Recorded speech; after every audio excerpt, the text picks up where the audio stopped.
Welcome to Doomsday T on DC. And this episode, I want to start out with the Snyder Con and some of the comments that Zack Snyder made there. And basically, I'm not going to spend a lot of time on it, so I'm going to give basically what it boils down to me. What he said was, and this is the difference right now in comic book movies and what DC does as compared to other comic book movies that are out there, and that is Snyder looks at himself as a cinematic Alan Moore, basically.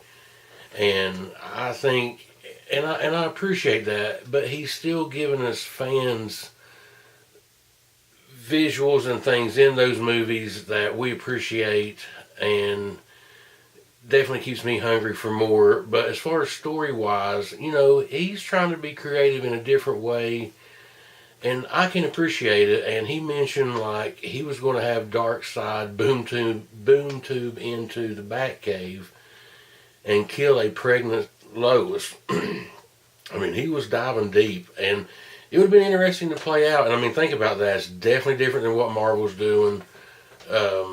It's definitely different than anything out there. I mean, taking a big chance to do that, and I can appreciate it. Patrick Wilson, which was like Owlman in Watchmen, and James Wan has used him in like his horror movies, and he likes this Patrick Wilson, and I do too. Great Owlman, and an even better Ocean Master or Orm. Patrick Wilson could not have played that part any better. I mean, you bought that he was the more cocky, driven, whatever king. I mean, his lines, everything about him was great. Amber Heard as Mara. I mean, I believe her. And, every shot of her, whenever she's using her hydrokinesis, it looks like something out of a comic book. Like the way her body is formed, or like the way her arms are, or whatever it is. Like whenever Aquaman and his dad are coming from like the restaurant bar or whatever, and Orm has started the attack, or he has like these tidal waves and all this stuff going on, and trash and ships and everything is hitting land on Earth, and she creates one of her bubbles. She gives a wall of water around, and so like her and Aquaman find that the truck had crashed, and Thomas Curry was in the truck with Aquaman whenever the water hit on him, and she created, like I said, this water wall, so he's not drowning. And they get to his dad, and she used her telekinesis to pull the water out of his lungs so he can start breathing again, which I thought was just cool. I mean, I don't know if she's ever done that in a comic book, but whoever wrote that in, brilliant. I mean, just absolutely perfect. And that was cool. That gave Momoa, or gave Aquaman this, it kind of gave her like, hey, I helped you. Look what Orm's done. Look what Orm's done. You help. Help me.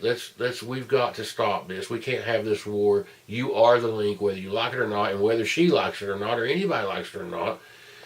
Arthur Curry is the link, and this is what's got to be done. And Mara knows it, and she's always strong. Like I said, Amber Heard played her to a T, perfect scripting, everything about it, and then just an overall in the movie. You had great comic book elements. You had great visual elements. Atlantis looks amazing, everything about it. And like the second time whenever you see the Atlanteans, they're talking, they go to like wherever Black Manta is, and they have like these black armored suits on or whatever, whenever they talk to him that second time. And they keep using like a water hologram to talk, which is neat. I mean, instead of just your typical hologram, because all this Atlantis, all this deal with water, they have a water hologram. Love the water hologram. But anyway, like I said, one with the visuals, the movie. Oh, and how the movie plays from like um, whenever they go to Atlanta fairly early on. At that point they go to Atlantis, and they end up getting in a fight that Mare didn't want to happen right then, and actually the mom's trident, equident, whatever, it gets broke, and they kind of leave the fight to go after, because Volko had told him before, hey, you're going to need to get the gold trident or whatever. Anyway, so after they get out of Atlantis, from that, he uses aqua telepathy or whatever, water telepathy, whatever it's called, um, to get a big fish over there. They get in the mouth of it, and that takes them, to where they're going, which is the Sahara Desert. And from there, the movie turns. It's like a Indiana Jones or something. And I like that tone about it. I like how the movie goes from tone to tone and place to place, and like I said, at that point, it has a real Indiana Jones feel to it, and um, they get what they need there, and they move on to Italy, and they have a big fight there, and that's whenever you see Black Manta again, and Mira's fighting the Atlantis guards or whatever, and there's a cool fight with her, and it ends with her. She ends up in a big explosion or something happens. She falls, or ends up in this shop that's got like some wine and everything, and she realizes that. So as these Atlantean troops are coming in or whatever, she blasts them, man, with the wine and the corks and the whatever, and that's kind of into her fight. And Aquaman, he ends up, like, they're around these statues and stuff. I can't remember if they're in Venice or Sicily, or in Sicily. Anyway, he has these like big ball of chain. It acts like a bola basically, and he ends up slinging it, and he throws it and hits Black Manta and wraps him up, and he ends up going down. It's real brutal. Like, he crashes against like some rocks and mountains and falls down or whatever, and he's floating out to sea on a little piece of wood or whatever it was.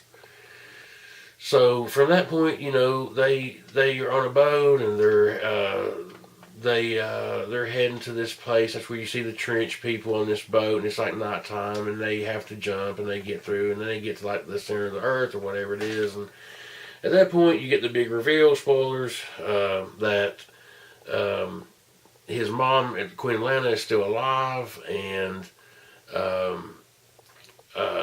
she's been hiding down there for these years, and she kind of helps, I think, Mira out of the water or whatever happens. She's there with Mira, and she's okay, and then like she unmasks herself, and Mira's like, "Holy cow!" She's just looking at her like she can't believe it. And then Aquaman comes up on the side, and he's like, "Oh my gosh, that's who I think it is." And then as she walks up, she's like, "Arthur," and so he's like, "Mom," So there's a good moment there. Love that moment. And then he goes after the gold trident, the king's trident, and real cool scene. Whatever, he kind of proves himself and what he wants to do, and that he is like this rebel, but yet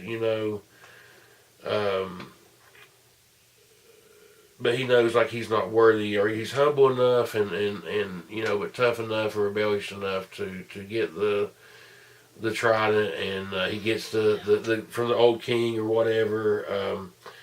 He gets the armor from him, and he gets the trident from him, and then the big reveal where he appears, to them out of the waterfall, and that's whenever you first see him, in the full Aquaman gear and the trident, and really cool scene. His mom and Mira see him, and then they go back to fight Orm, and it's a big deal, and I love like Dolph Lundgren in it. Looks good. I don't know if I've saw him since the Rocky movies when he played the Big Russian. I mean, maybe I have. I probably have, but love seeing him in it. He played a great part. He was like a king of whoever, like another one of the tribes there in the water. I can't remember, in the ocean. Sorry about that. I'm sorry. I just can't pull it right now. But Kidman was awesome. It was cool there at the end that the Dr. Shin, like that was like the post scene, I guess. Dr. Shin picks up Black Manta and like heals him or whatever, takes him back, lets him rest, tries to give him mess or whatever, and of course he figures out this is like Atlantean technology. That's what he's been trying to discover. So that's kind of where it ends, and like Black Manta throws his knife against the board on like a newspaper clipping of Aquaman's like, I want Aquaman or whatever, I want him dead or. And that's how the post scene ends. So a good post scene credit. But can't say enough about the movie. I mean, it's simple. It's simple in a lot of ways. Sometimes that's good. I mean, you've got this over 2 hour movie that really it gives you enough to connect with everybody, including the villains. Orm, Black Manta. You feel for them. And then, of course, you've got enough of Mira and Aquaman of Curry to feel for them and to appreciate their characters. So, just well done. Like I said, James Wan, he just killed it. I mean, he absolutely killed it. I do want to say, since the Arrow show on TV is getting ready to do their last season, last 10 episodes, I guess, or whatever, here is coming up. What a great show. I mean, every season is great. I mean, especially those first few seasons. And what a great concept. What a great way to get Green Arrow, his character out there. Even though it's a formulated show to a point, it was still a good running show. You had good villains on it. I look forward to, hey, you've had this successful, Green Arrow show on TV for all these years. You're ending that show because you've got Batwoman and you've got stuff to move on with. Well, let's get him into movies. I mean, Green Arrow is a perfect movie, especially you're introducing Black Canary in Birds of Prey in less than a year. That movie will be here in February of next year. You're introducing Black Canary, so you're getting her in the game. Let's get Green Arrow in the game now. The TV show was successful. He's a character. And do it before he's not on people's minds or whatever. Let's get that movie made or get him in a movie, whatever that is. Let's get Green Arrow casted and put into the DC extended universe. That would be really cool. And Stephen Amell did a great job. Can't say enough about him. And I did want to go back to talk about the Black Adam movie real quick. And like getting Shira Hall, like they didn't say that, but you're obviously going to have Hawk Woman or Hawk Girl in the Black Adam movie too. I mean, you've got to have her in it. And I would have just saw like the Thanagar Ran War. That was within like the Infinite Crisis series, I guess, or Ran Thanagar War, whatever it was called. That was a great book. There's a lot of great, like I said, DC was the masters also of like, you could be reading Teen Titans, and if Robin or Nightwing, whatever, in that book crossed with Superman, you're reading Superman, and whatever that timeline was, it crossed, and you got that same picture, those same panels, in whatever book you were reading. So if it was in Batman, and Batman all of a sudden, he would have crossed over into the story of whoever, you got it in Batman, but if you're reading Supergirl or you're reading Batgirl and that happened, then you got Batman in that book. Like all their books, connected at that time or whatever. DC was a master at doing that. And I mean, I love that about it. Love that whenever you run up on it and you realize how the timelines work, especially whenever all those Crisis books were going on. But I would have loved to have saw a Thanagar movie if you were going to do it. And whatever the origin was, like Braveheart, because these people carry maces, morning stars, they're medieval type fighters. You have a real good tone and like even the color. I don't know, you could use grays or I don't know, according to how you wanted to do it, but you could have a really cool Thanagar and a really cool setup and a really cool looking movie by having the Hawk people in it or whatever. I've just always thought that would be something that could easily be done. Um, and one last thought about James Wan before we move on. Uh, I mean, after Aquaman, could you not see this gentleman doing a Justice League movie, like giving him a shot at it? If you're not going to bring Zack back to do Justice League or bring him back, in a bigger, like doing like a team up or whatever, I mean, there's no doubt that James Wan could knock this out of the park. I mean, he basically he went 5 for 5 with 5 grand slams with Aquaman. I mean, the guy just was killing it, and he did. And Aquaman's just so perfect, so good, so simple but adventurous, and just but comic book. I mean, the scene at the end is just so comic book. The actual last scene of Aquaman coming out of the water or whatever. I mean, it's just superhero, and that was definitely something that Snyder had gone so dark and was creating this thing. It was so dark that we wasn't getting that. And I think that's what was hurting some of his movies. I mean, they were pretty much all commercial successes in their own right. But I think people just expected more from a Batman Superman movie, and even Wonder Woman being introduced in it, which was great. So moving on from those, I just want to mention the movies. Like I said, I wanted to say that about the like a Braveheart, kind of Thanagar movie. But of course, we're not going to get that, at least right now. We'll see if we see things. Well, who knows what kind of flashbacks or what we are going to see? Who knows? But I just want to bring that up about Hawk Girl. That hey, we haven't heard about a casting about her, but she's got to be in it. Hawk Girl's going to be in it. Got to be. So hopefully she'll be mixed up with Black Adam. Maybe he's like dating her or however what I mean. But this week I wanted to keep moving on. Last week we talked about the Nightfall comic book series. So in our little comic book corner, I guess this week I wanted to move on to what happened after that, because, like I said, DC in the early '90s, mid '90s, those books just set up what happened in the 2000s with DC, and so you went. I think it was to Contagion after the Nightfall series, Batman his series, and I've got all the Nightwing books, and we'll talk about them at some point too. But anyway, you had Contagion, the Sacred Doom of Ivy Plague. Is that what it was? But Azrael, because Azrael was helping out. He warned Batman about this plague or whatever that was coming or could be there, and it come out that like Babylon Tower, basically everybody was quarantined there. That somebody was infected there, and people were being infected there. And anyway, Poison Ivy, I think Batman got her out of Arkham Asylum to help, and like maybe she was like trying to deliver the cure, but it didn't work, and like they thought all hope was lost. I know I think Robin got the plague at one point. Him and Nightwing teamed up. It seemed like they were trying to fight something or to take out somebody. After that, which they cured Robin, like the cure, like Azrael come up with the cure. I was trying to think. It seemed like Azrael somehow he ended up coming up with the cure. Then Legacy was after that. I know it had to do with Ra's al Ghul.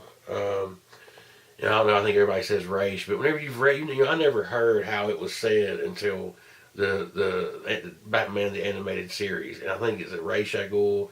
But I always say Ra's al Ghul because it's Raghul or whatever. So I'm reading the comic. That's just, to me, that's how I read it. So that's how I know it until I heard it there. So if I'm saying it wrong, and I always confuse it now because I know whatever I read and whatever it says is different. But that had to do with the Legacy had to do with Ra's al Ghul. And then right after that, you had like the 7.8, 7.6, whatever, the earthquake that hits Gotham. That was Cataclysm. Let's see. Like Quake Master was like the person that did it, and like, of course they take him down. Batman or whoever takes him down. Big thing in that is a tidal wave hits Blackgate, and you've got like, is it Killer Croc, Joker, Riddler, and somebody else, Bane maybe? um, they're kind of running things and killing people and doing their thing during all that, and then all this leads up to No Man's Land, which was a huge ordeal. It was basically like Escape New York, but Gotham. Um, uh, Everything was sectioned off into like gangs. Like Penguin had his gang, had the Joker's, Batman had his deal, and like gang, everybody was all sectioned off. Awesome book, and like where like money didn't mean anything, but like batteries were like gold, or water was gold, or food was gold, or things that we don't necessarily put a big price on were gold, and like money meant nothing. You wanted to barter. So like, who's king in that situation? I mean, Penguin is. Penguin is king in that situation. Um, he's the ultimate underground mover and shaker of things, and being able to get supplies from the outside in, and then he's got the bargaining chips. He can do whatever he wants to do. Once he has that on the inside or whatever, and like he'll take diamonds, he'll take gold and stuff because he's still got connections to the outside. So.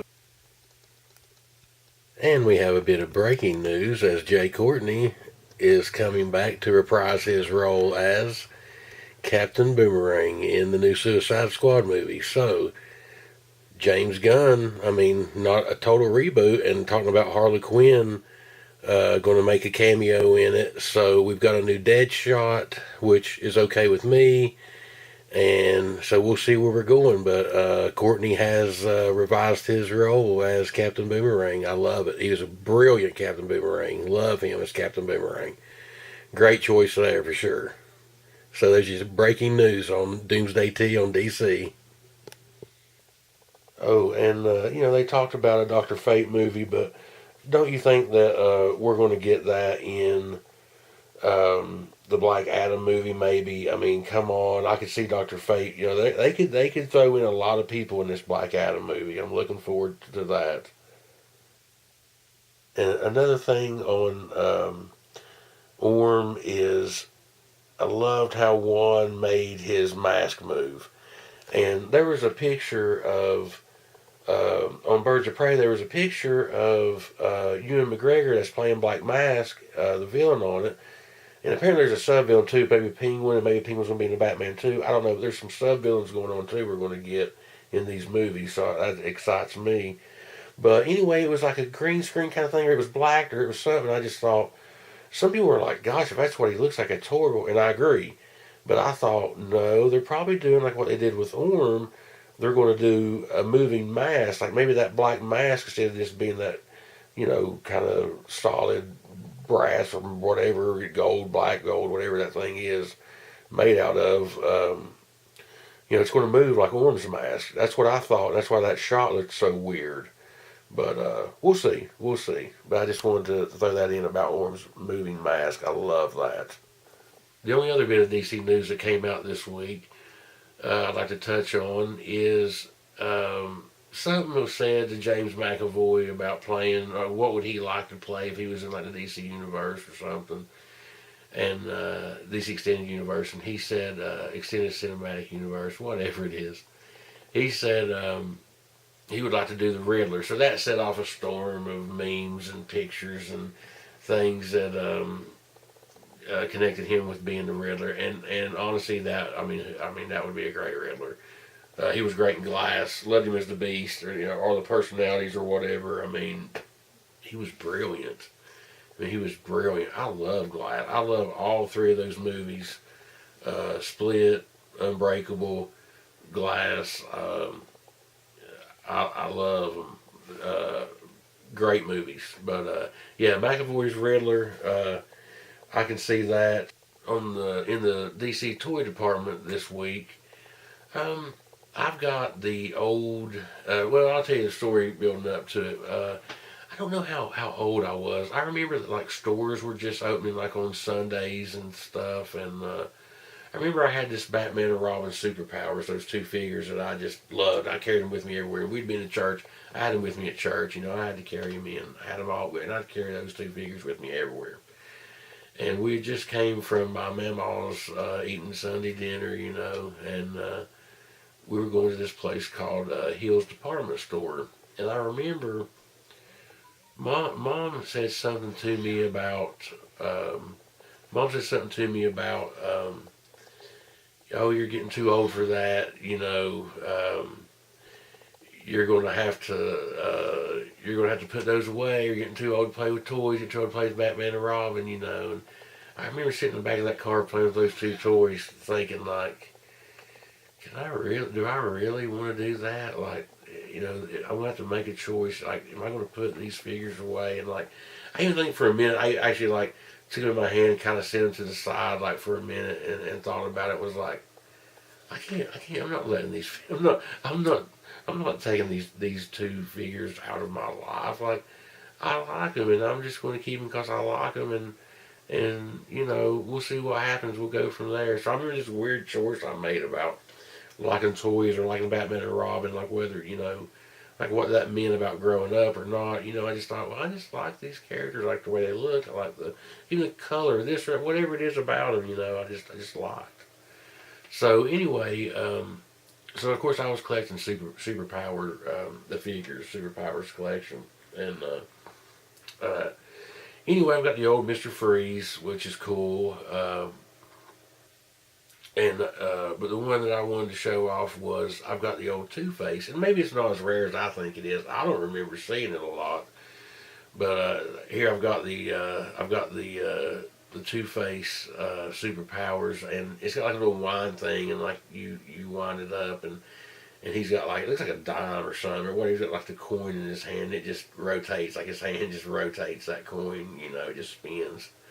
But I love that figure, and I thought Aaron Eckhart, wow, what a great Two-Face, and I hate that we only got him for a short period of time in those movies or whatever, but his time in the Dark Knight Returns movie, the Nolan movie, is so great. Eckhart just knocks it out of the park. And everybody in that movie did. Of course, Heath Ledger did too, playing this realistic Joker or whatever. I mean, all this was believable. Eckhart or Two-Face was believable. Joker was believable. They definitely were great in there. And having the Scarecrow, like the Cecilia Murphy, the guy that played Scarecrow, couldn't have been more perfect for that role, and he did a great job as Scarecrow. And honestly, I can't believe we got him in a movie. And it was cool. Like Batman didn't capture him at the end of Batman Begins. I thought that was kind of cool. Of course he took out Ra's al Ghul, but it wasn't until the first of the Dark Knight Returns until he took out Scarecrow. So that was kind of cool.